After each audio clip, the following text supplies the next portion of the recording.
In 1997, Dharma came over to London, a little bit cocky, a little bit arrogant, into the big world of the big city. It was a very different experience for him. My first memories of Dharma actually were outside mathematics class. We can talk about Dharma's qualities a lot, there's some debatable qualities, but one thing we cannot debate is he is very good at maths. Really good at maths. And actually, he knew that he needed to make some friends, and he knew he was very good at maths, and he knew there were a lot of people that needed a little bit of help. And he was very happy to share his maths coursework for a little bit of popularity, to get a few friends. And he was not just bright though, he was exceptional. I mean, his mum and dad had paid a small fortune for him to go to university in London. And he was doing a very good job studying there. But he decided the lecturers weren't up to scratch, so he decided he was going to write his own course notes. He was writing his own course notes, and he was not selling them, but he was trading them. Very shrewd business operator. He said, I'm not very good, my Malays English isn't brilliant at these essays, but I'm really good at some other stuff, and I'm going to trade that stuff for the stuff I'm not so good at. And this was when I realized I needed a friend like that, and it was the start of a great partnership. Dharma and I'd do the writing and he'd do the maths, and that's how it started. And I read the Steve Jobs autobiography recently, and it reminded me a little bit of Steve Jobs, the creative, tall, skinny genius, and Steve Wozniak, the slightly round and more technically gifted. And so we worked together as a partnership like that for a long time. And it wasn't always plain sailing. So I remember one day he called me up, he said, Matthew. I said, yes. I said, Matthew, have you done that coursework? I was like, yes. And he's like, oh, can you send it to me, la? And I was like, what? I just spent 2 weeks working on this, Dharma. He's like, come on, send it to me, la, send it to me. So I sent him my coursework. And he basically changed the font. Didn't change a single word, just changed the font, put his name at the top, and sent it in, and got a higher score than I did, and I was disgusted by that. Absolutely disgusted by that. But he was gifted, he was really, really good, and he was writing a research paper on the behavior of supercritical fluids in microreactors. Yeah, serious stuff, serious stuff.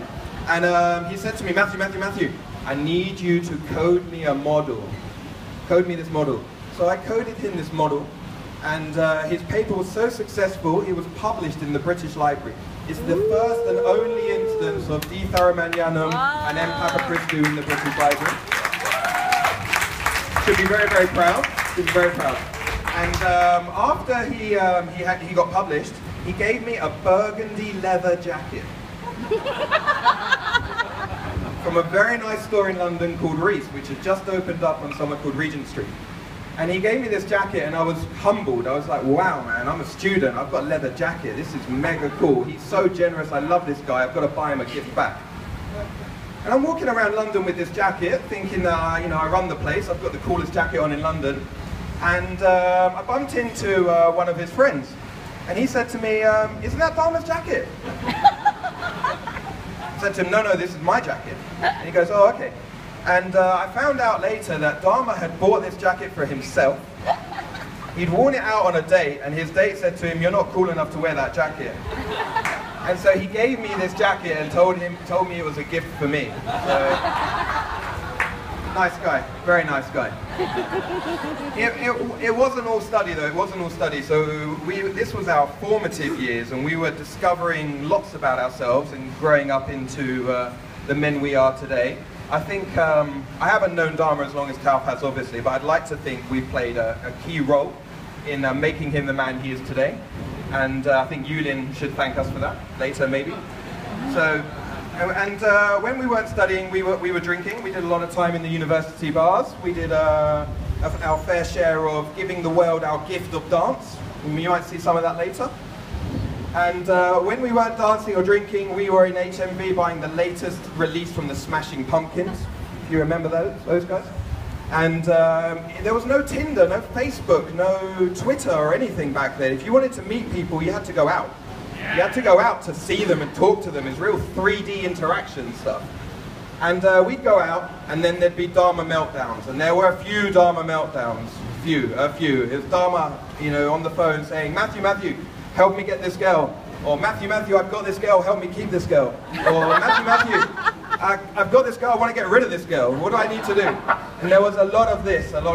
But as you can see, it all worked out really, really well in the end because we're here today. And I think it's gone brilliant.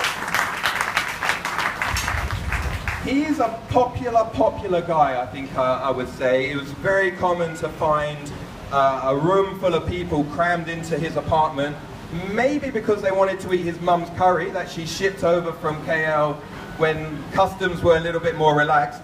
But we'd all be there eating his mum's curry, drinking Diet Coke and taking caffeine tablets to stay awake late at night to do work as rock and roll stuff.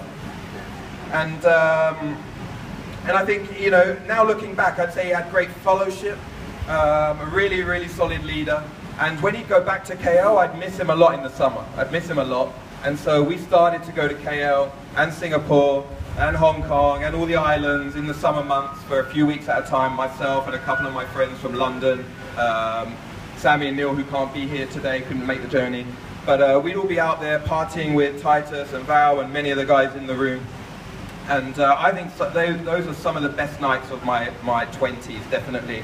Brilliant. When Zouk opened, we were there Wednesday, Thursday, Friday, Saturday, every week. You know, we were regulars. And I thank Dharma to that. Very hospitable, very great fun to be around, and a fantastic guy to have as a friend. And then eventually, when uni was done, he obviously had to go back to KL, and we missed him. And that's what Tauf will take back over again.